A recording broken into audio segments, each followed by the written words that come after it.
The oven is preheating to 325 degrees. I feel like meatloaf, macaroni, and cheese. Absolutely, time-honored classics. From the time you were knee-high to a grasshopper, you probably ran to your table for a heaping helping of meatloaf and macaroni and cheese. In preparing a meatloaf, I like to use a ground round steak. You could also use ground beef or ground veal, and the quantity is 2 pounds. So with the beef already in the bowl, the next ingredient, spicy Portuguese sausage. And this is actually definitely not a beauty shot, but you just squeeze the sausage out of its container or its little tiny skin, and it goes into the ground beef. Next ingredient is 4 tablespoons of ground horseradish. Now look at the horseradish root. It is not only very beautiful in texture, I think this is a really lovely woody texture, but it is also very fragrant. It's got a real smell to it, and it also has a great bite to it. So in goes 4 tablespoons of fresh grated horseradish and also some color. So in goes 4 tablespoons of tomato paste. This is going to add, as I mentioned, color, but more importantly, a really nice flavor to our meatloaf. 2 teaspoons of salt go in, and then 1 teaspoon of fresh grated black pepper. So in go the hands. I've washed my hands already once, and definitely after I get done mixing up all of this great ingredient mixture of meatloaf, I'm gonna wash my hands one more time, and then we're gonna continue. I've already chopped up the next couple of ingredients. You need ½ a cup of chopped red bell peppers. You need ½ a cup of chopped white onion, ¼ cup of chopped celery, 2 tablespoons of chopped oregano, and 2 tablespoons of chopped thyme. Now, talking about thyme, if you haven't figured this out yet, this is like gonna be done in no time. Really simple and really easy to prepare. My hands are back in the bowl, and I'm giving this meatloaf one final mixing.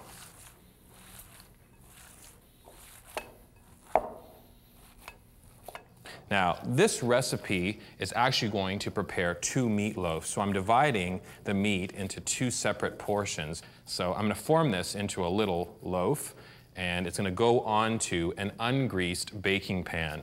I find that preparing them on a baking sheet creates a nicer meatloaf because it allows the meat to reduce and all of the fat drains away. Final thing before we pop this into the oven for 1 hour of baking is to pour 1 cup of beef stock over top. Now, as the meatloaf cooks over the next hour, I'll keep going back into the oven and baste the meatloaf, and I may actually need to add a little bit more of the beef stock, but we'll have to see about that over the next hour. Cheese, please. There's one thing I should mention about this 50s classic. The meatloaf is in for 60 minutes, the mac and cheese is 45, so that extra 15 minutes allows me to prepare this recipe. I've pre-boiled 3 cups of elbow macaroni, and now you can purchase all kinds of different colors and flavors, so experiment whenever you try this recipe. First ingredient is a ¼ cup of grated Swiss cheese. Second one is a ¼ cup of grated Canadian cheddar. Nice bite to it, it's gonna add a really lovely flavor. Third cheese is grated mozzarella.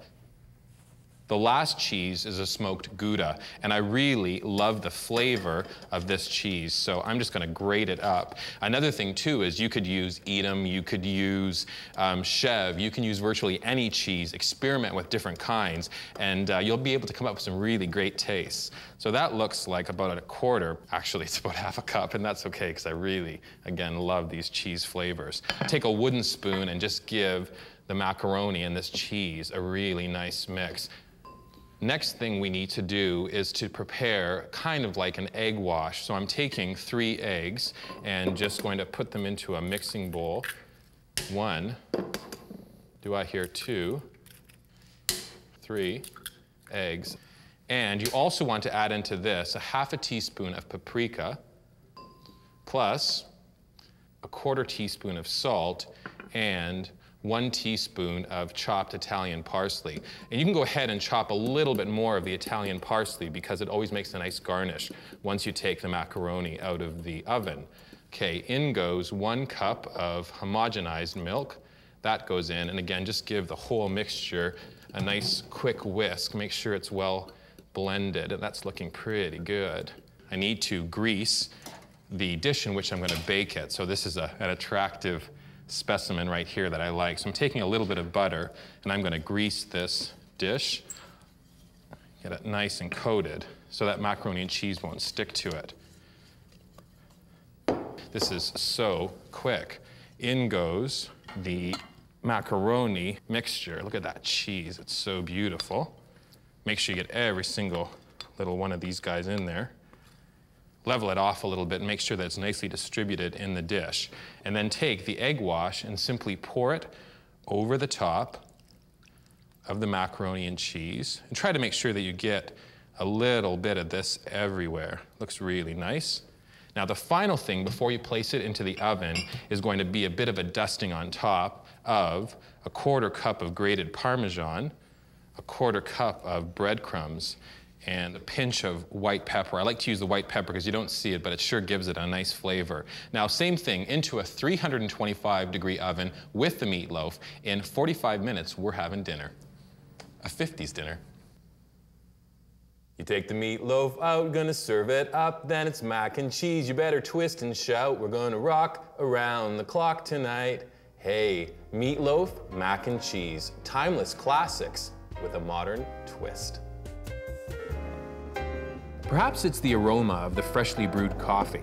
Maybe it's the simple fascination of staring at the glass top as the percolator does its thing.